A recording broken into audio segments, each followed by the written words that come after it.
बाजार में, मार्केट में, चौराहे पे, मोबाइल पे, ये जो आंखें दो चार कर कह रहा अपने ऊपर तकरीर नहीं कराएगा, कान खोल कर सुन ले, जहन्नम की आग से इन आंखों को भर दिया जाएगा।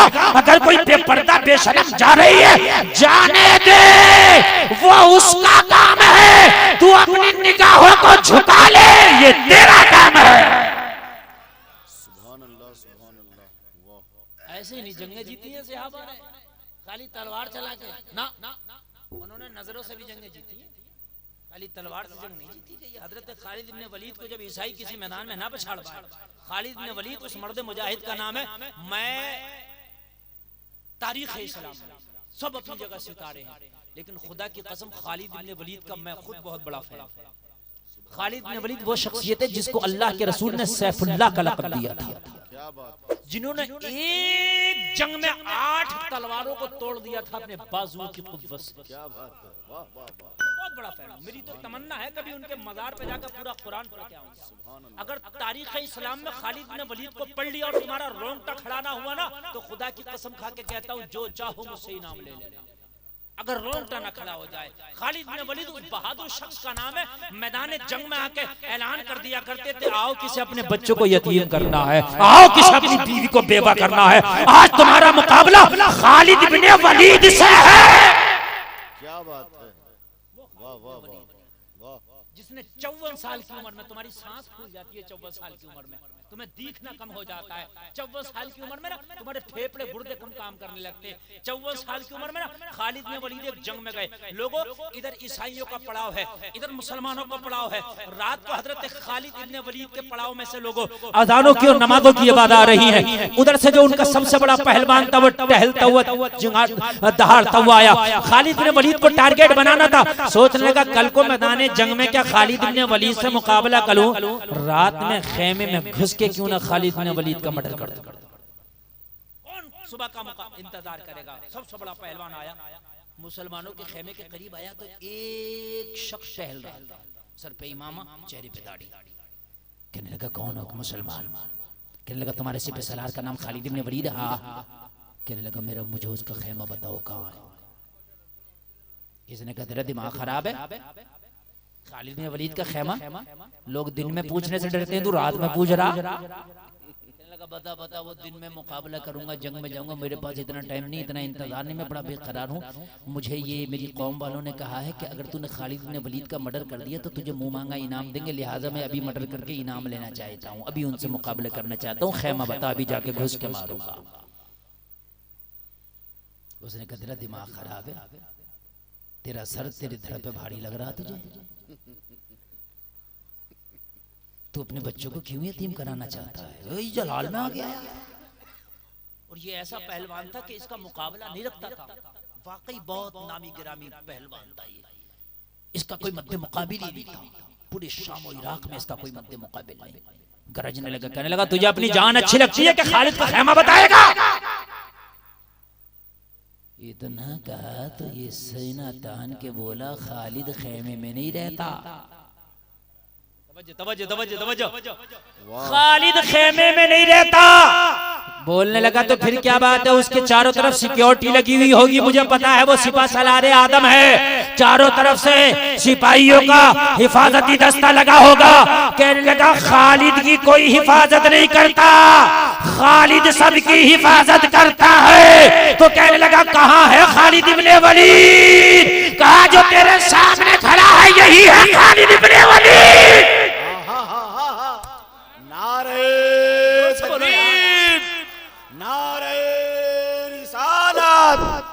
सिपा सालारे इस्लाम हजरत खालिद बिन वलीद। सुभान अल्लाह सुभान अल्लाह। तवज्जो है, देखो उठे कोई नहीं, मैं बड़े दिल से तकरीर कर रहा हूँ, थोड़ा वक्त की किल्लत है, समझ रहे हैं आप? हाँ, और मैं इंशाल्लाह मुकम्मल तकरीर कर जाऊंगा, अभी काफी वक्त है मेरे पास, अभी बहुत वक्त है और इंशाल्लाह मजा आ जाएगा, मैंने आपसे वादा किया। अरे यार थोड़ी देर के लिए तो इसकी सांस रुक गई। सिपा सलारे आज़म, हाँ, तारीख इस्लाम में खुदा की कसम खालिद बिन वलीद जैसी सिपह सलारी शायद आपको मिले। हाय हाय हाय, किन्ने कहा तू खालिद इब्न वलीद? हाँ मैं खालिद इब्न वलीद। अरे तू कमांडर इन चीफ है फौज का और तने तनहा टहल रहा है खेमों के बाहर। तुझे कुछ हो गया तो तेरी फौज का क्या होगा? हजरत खालिद ने फरमाया अगर मुझे मौत ना आई तो पूरी दुनिया में किसी में ताकत नहीं कि खालिद की सांसें रोक दे, और जब मुझे मौत आएगी तो मैदान जंग नहीं, अगर अपने बिस्तर पे भी होऊंगा तो वहां भी मौत आ जाएगी। थोड़ी देर के लिए तो सांस रुक गई यार, वाकई बंदा है बहादुर, बंदा है बहादुर यार। आधी रात है, सारी फौज सो रही है और खुद सबकी हिफाजत के लिए पहरा दे रहा है, बंदा है निडर। कहने लगा खालिद मुकाबला तो तू क्या ही करेगा मेरा, भाई मैं नामी गिरामी पहलवान, तेरे मेरे सामने औकात, कहते हैं मेरा मुकाबला क्या। मगर एक बात तो समझ में आ गई, जो तेरे बारे में सुना तो वो है निडर तो है मगर कहने लगा खालिद रब संभाल अपने आप को, अब जब तुम मिल ही गया तो यही भड़ास निकाल ली जाए और यही हिसाब बराबर हो जाए। हजरत खालिद का निकाल अपनी तलवार। क्या कहा? जोर से बोलो। राइफल बंदूक का जमाना नहीं था, तलवार का जमाना था। निकाल अपनी तलवार। हजरत खालिद का जवाब सुनोगे तलब जाओगे। हजरत खालिद ने फरमाया अगर मैं तुझसे तलवार से लड़ने लग जाऊं तो इसमें खालिद इब्ने वलीद की तौहीन है। आए जरा बोलो यार। अरे भाई खालिद इब्ने वलीद की तुम कहते हो हालात अच्छे नहीं, हालात अच्छे नहीं। मैंने तुमसे कब कहा कि तुम बद्र के मैदान में जंग लड़ने के लिए जाओ, हालात अच्छे नहीं। मैं तुमसे कब गर्दनें मांग रहा हूँ? तुमसे तो सिर्फ इतना कह रहे कि मस्जिदों को आबाद कर लो यार, सच्चाई करो, अपने घरों में पर्दे का माहौल करो, इस्लामी माहौल अपने घर में पैदा कर लो। तुझे जमाने को मारने की जरूरत नहीं, जमाना खुद ब खुद मर जाएगा। अरे वो गर्दनें कटा के चलेगा, तुझे ना काटने की जरूरत ना कटाने की जरूरत, बस तुझे तो मैदान अमल में आने की जरूरत। हजरत खालिद ने फरमाया एक पे एक तो अपन कभी तलवार का सोचते भी नहीं, तू अकेले पे अकेला मुकाबला निकाल ले, अपनी तलवार भड़ास निकालो, खूब निकालना। ये ना सोचना कि खालिद ने मौका ना दिया, अब मैं तलवार नहीं निकालता, तेरे सामने मैं तलवार निकाल कर लड़ने लग जाऊं तो फिर इसमें खालिद की तौहीन है। थोड़ी देर के लिए सांसें फिर रुक गई, बंदा है वाकई निडर यार, है निडर। बस इसने अपनी तलवार निकाली और जैसा भारी भरकम ये खुद था ना, ऐसी भारी भरकम इसकी तलवार भी थी।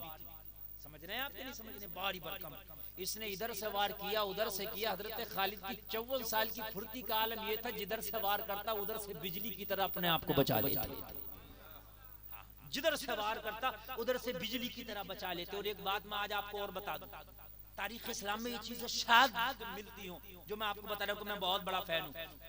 एक तरीका था पहले जंग होने का, इधर इस्लामी लश्कर, इधर अपोजिट ईसाई या कुफार जो भी होते थे।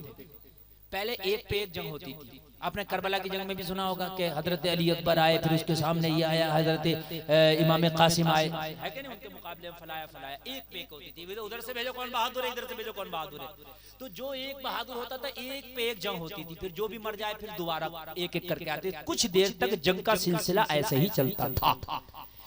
जिस जंग की क़यादत हजरत खालिद इब्ने वलीद करते थे सिपा सालार होकर, जब एक पर एक जंग का मामला आता था तो उधर का सिपा सालार अपने किसी बहादुर फौजी को भेजता था, इधर से खालिद इब्ने वलीद किसी को भेजते नहीं थे, बल्कि एक पे एक लड़ने खुद जाते थे।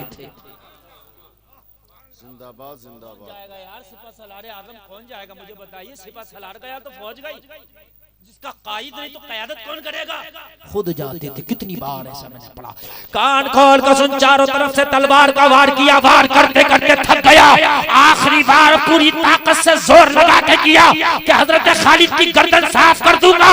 दोनों हाथों से तलवार पकड़ के जब तलवार घुमाया गर्दन पे मारने के लिए, खालिद जमीन पे बैठ गए। दोनों हाथों से जमीन पे बैठ गए। नक्शा खींचो, दोनों हाथों से घुमाया, जमीन पे बैठ गए। बैठे, वार खाली गया। तलवार भारी थी, इस वार खाली गया, पूरा ही घूम गया। यार जब भारी चीज को ऐसे घुमाओगे तो उसके प्रेशर से खुद नहीं घूम जाएगा बंदा, है? तलवार मार रहा था तो खालिद के सामने इसका चेहरा था। जब तलवार ने इसे घुमाया तो एक लम्हे के लिए खालिद के सामने इसकी पीठ हो गई। हजरत खालिद ने छलांग लगा के ना शेर की तरह पीछे से इसको पकड़ लिया। तारीख में है इतनी जोर से पकड़ा, इतनी जोर से पकड़ा कि इसकी पसलियां तोड़ डाली। इसकी पसलियां ही तोड़ डाली और आगे की पसलियां कमर की जो रीढ़ की बैकबोन होती है ना, रीढ़ की हड्डी, इससे मिला दी। ये कहता जा रहा था और मौत का घूंट पीता जा रहा था। जब सैफुल्लाह की ताकत का ये आलम है तो मोहम्मदुर रसूलुल्लाह की ताकत का आलम क्या होगा। जब उनके गदा भर देते हैं शाहान ज़माना की झोली, मोहताज का जब ये आलम है, मुख्तार का आलम। सुभान अल्लाह, सुभान अल्लाह, वाह अल्लाह, बहुत उम्दा खिताब, सुभान अल्लाह, सुभान अल्लाह। 40 दिन के बाद आया निगाह झुकी। यहाँ तो मैं वो बात कर रहा था, हजरत खालिद को वो किसी मैदान में ना हरा पाए तो उन्होंने कहा खालिद हमारा एक किला है, इस दरवाजे से दाखिल होकर उस दरवाजे से अगर निकल जाओ सही सलामत, किला तुम्हें दे देंगे, जंग हार मान लेंगे, फतह तुम्हारे नाम कर देंगे। हजरत खालिद ने फरमाया ये भी मंजूर है, तलवार से ना जीत सकते। हजरत खालिद को जब किले के दरवाजे पे खड़ा किया गया, पीछे हजरत खालिद के सिपाही, हजरत खालिद ने जब किले के अंदर कदम रखा और निगाह उठाई तो चारों तरफ ईसाइयों की बरहना लड़कियां खड़ी थी, चारों तरफ नंगी लड़कियां। उन्होंने खड़ा कर दी कि ईमान यहाँ डगमगा जाएगा। हजरत खालिद ने कुरान की वो आयत पढ़ी कि जिसमें ये हुक्म है कि अपनी निगाहों को झुका लो। हजरत खालिद ने आयत पढ़ के फरमाया आज तुम्हारी ईमान का इम्तिहान है, आज मैदान जंग में जो तलवार चलाते हो ये उससे बड़ा जिहाद है, निगाहों को झुका लो, निकल जाओ। निगाहों को झुका के हजरत खालिद ने वलीद निकल गए। कहा खालिद वाकई तेरे ईमान पे हम कुर्बान जाएं, तुम मैदान जंग में जंग तलवार की बुनियाद पे नहीं जीतता है बल्कि मोहब्बत रसूल की बुनियाद पे जीतता है। अल्लाह, वो लड़की खड़ी है तो लड़के की निगाहें झुकी है। कहने लगी क्या बात, मैं वही लड़की हूँ जो 40 दिन पहले तुझसे वादा करके गई थी कि तुझसे निकाह करूंगी। मैं अपने वादे पे कायम हूँ। तू 40 दिन की नमाज़ें पढ़ के आया है ना, अब मैं अपने वादे पे कायम हूँ। क्या वाकई मुझसे शादी करोगे? तो लड़के ने कहा क्या करें, पहले दिल में तुम बसी थी, अब दिल में कोई और बस गया है। अरे अच्छा लगे तो कोई मजमे से खड़े होकर नारा देना, जब अच्छा लगा तो मैं पूरा बोल दूं तो मजमे से खड़े हो गए। कहने लगा अब तक तो तुम बसी थी, अब कोई और ही बस गया है। कहने लगी क्या कोई मुझसे भी खूबसूरत तेरी लाइफ में आ गई जो वो बस गई? कहने लगा क्या करूं, हकीकत बात तो ये है अब जो मेरे दिल में बसा है ना उससे खूबसूरत तो अगर दोनों जहान को भी पल्ले में रख दो ना तो उसकी खूबसूरती का कोई मुकाबला ही नहीं कर सकते। तो कहने लगी नौजवान तू किसे बसा के दिल में लाया है, किसके जल्बों को बसा के लाया है? कहने लगा जब तक मैं तुझसे मिला था तो तेरे जलवे बसे थे। अरे 40 दिन की नमाज़ें क्या पढ़ के आया हूँ, इस दिल में मदीने वाले के जलवे बस गए हैं। अब तो मन ही नहीं करता नजर उठाने के लिए, अब तो मन ही नहीं करता किसी को तकने के लिए। अब तो दिल चाहता है कि रात हो मदीने वाला ख्वाब में आ जाए, अपना तो काम ही हो जाए।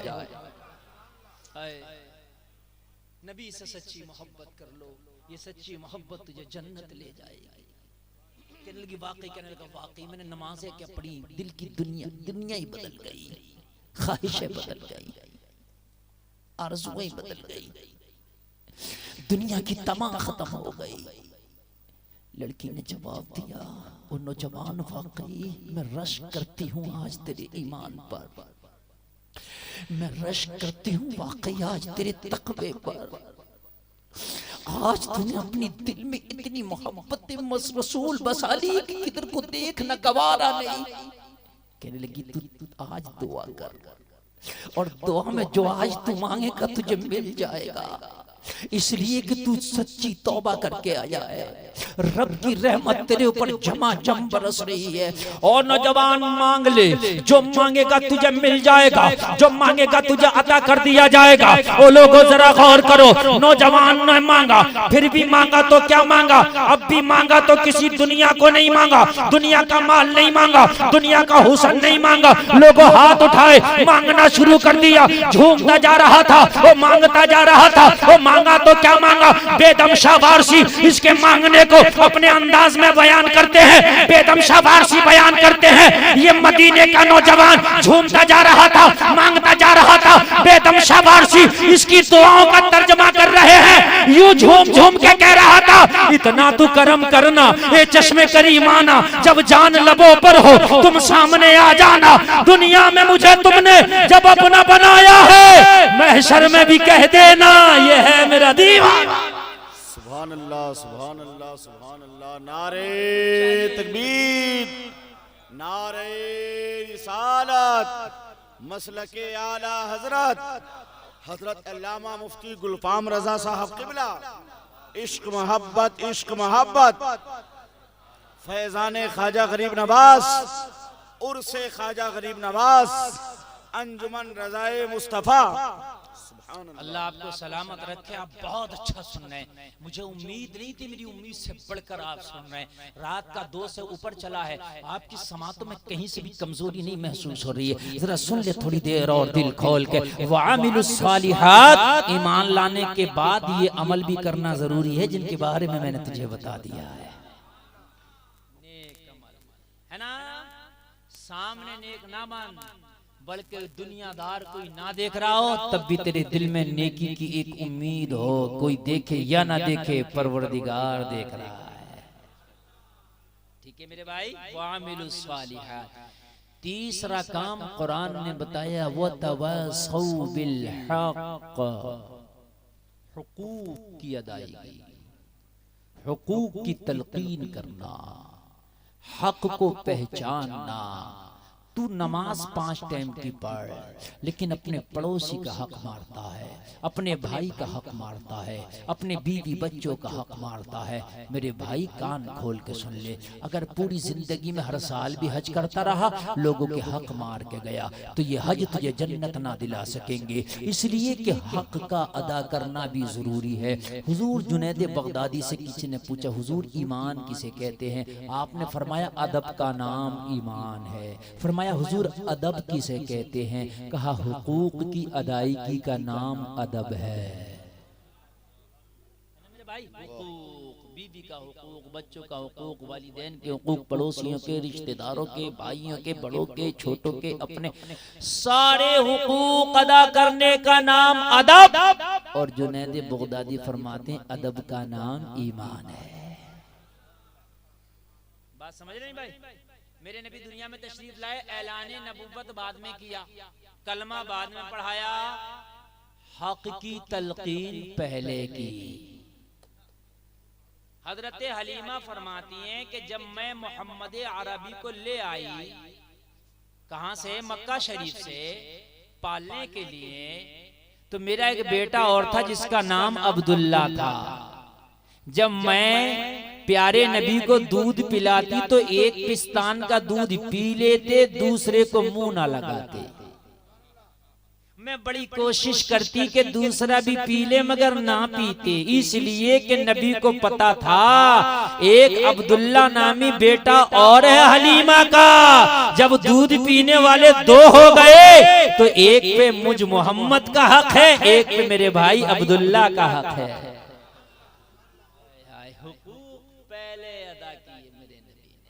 मेरे भाई, आप कैसे हक मार लेते हो? बाज आदमी दलालियां कर रहा है, बाज आदमी सूद से खूब पैसा इकट्ठा कर रहा है, हर साल उम्रा कर रहा। अरे भाई, तेरे उम्र किस काम का? हर साल उम्रा ना कर, तू तो मदीने में पड़ा रहे। लेकिन तू जब सूद खा रहा है, हुकूक खा रहा है, हराम खा रहा है, तो मदीने में पढ़ने से क्या काम होगा? मक्का में तो अबू जहल भी रहता था नबी के पास में रहने का मकसद थोड़ी है। यमन में रहने वाला उवैस आशिकों का इमाम बन गया। यार जरा जोर से बोलो ना सुभान अल्लाह। करीब में रहने वाला अबू जहल कुछ हासिल ना कर सका। हुकूक भी तो हैं कुछ तुम्हारे ऊपर। अब पता ये चला कि हुकूक की अदायगी नहीं हो रही है, इसका लिया इधर से दलाली, उधर से दलाली, इधर से कमीशन, उधर से जमीन, इधर से सट्टा, उधर से सट्टा। जिंदगी कट रही है इसी चीज में। झूठ बोल के कमाया जा रहा, झूठ बोल के बिजनेस किया जा रहा। तुम सोच रहे हो कि ये कामयाबी मिल जाएगी? ना ना ना, ऐसा नहीं हो सकता। मैं तुझे बता दूं, ईमान ताज़ा हो जाएगा। नबी का एक सहाबी है, रोजाना नबी के पीछे नमाज पढ़ता है, सलाम फेरता, घर को चला जाता, दुआ में शामिल ही नहीं होता। एक दिन नबी ने पकड़ लिया, और मेरे सहाबी दुआ में क्यों नहीं शामिल होते? दुआ तो इबादतों का मगज है, दुआ में शामिल हुआ करो। रोने लगा, आंख में आंसू आ गया। मेरे करीम मुस्तफा ने फरमाया मेरे गुलाम रोता क्यों है, इसमें रोने की क्या बात है। अर्ज किया आका बात इतनी सी है कि दुआ मांगना मैं भी चाहता हूँ, कौन कम नसीब होगा जिसकी चाहत ये ना होगी कि आपकी दुआ में शामिल हो। आका मेरी तो ये तमन्ना है कि मैं आपकी दुआ में रोजाना शामिल हुआ करूं, लेकिन मेरे करीम आका मेरे छोटे छोटे बच्चे हैं। नबी ने फरमाया तेरे छोटे छोटे बच्चे निराले नहीं है, मदीना में और कितने नमाजी हैं उनके भी छोटे छोटे बच्चे हैं, वो तो नमाज भी पढ़ते हैं दुआ भी करते हैं, तू क्यों नहीं दुआ करता। अर्ज करने लगा आका बात इतनी सी और है, छोटे छोटे बच्चे हैं उनके साथ साथ मेरा जो पड़ोसी है वो एक यहूदी है। नबी ने फरमाया कितने नमाजी ऐसे आते हैं जिनके पड़ोसी यहूदी हैं, लेकिन वो दुआ भी करते हैं नमाज भी पढ़ते हैं। अर्ज करने लगा आका इतनी सी बात और है, यहूदी मेरा पड़ोसी है, यहूदी का और मेरा आंगन पास पास में है, बीच में सिर्फ एक दीवार का फासला है, दीवार के इधर मेरे पड़ोसी यहूदी का आंगन है, दीवार के इधर मेरा आंगन है। आका दीवार से सटा हुआ खजूर का पेड़ एक यहूदी के आंगन में लगा हुआ है, उसकी आधी शाखें मेरे आंगन में झुकी है, आधी शाखें उसके आंगन में झुकी हैं। आका पेड़ तो यहूदी के आंगन में है मगर शाखें मेरे आंगन में भी आ गई हैं। या रसूल अल्लाह रात को पका पका खजूर टपक टपक के मेरे आंगन में गिर जाता है, मेरे छोटे छोटे बच्चे हैं, मेरे ना समझ बच्चे हैं। आका मैं सलाम फेर के फजर की नमाज का इसलिए बहुत जल्दी चला जाता हूँ कि मेरे जाने से पहले अगर मैं यहाँ दुआ मांगता रह गया तो मेरा कोई बच्चा उठ ना जाए और उठने के बाद आंगन में टपका हुआ खजूर उठा के ना खा ले, ये हराम हो जाएगा। इसलिए कि वो पड़ोसी का खजूर है मेरा नहीं है, इसलिए या रसूल अल्लाह मैं दुआ नहीं मांगता, मैं जल्दी से अपने घर पे जाता हूँ और जाने के बाद में अपने आंगन का टपका हुआ सारा खजूर उठा लेता हूँ और उठाने के बाद में अपने दामन में इकट्ठा कर लेता हूँ और इकट्ठा करने के बाद अपने पड़ोसी यहूदी को दे देता हूँ, ये उसकी अमानत है। इसलिए या रसूल अल्लाह अब मैं दुआ करूं या अपने बच्चों को हराम से बचाऊं। मेरे नबी ने फरमाया अगर हराम खिला के बच्चों को दुआ मांगेगा तो तेरी दुआ भी तो किसी काम की नहीं।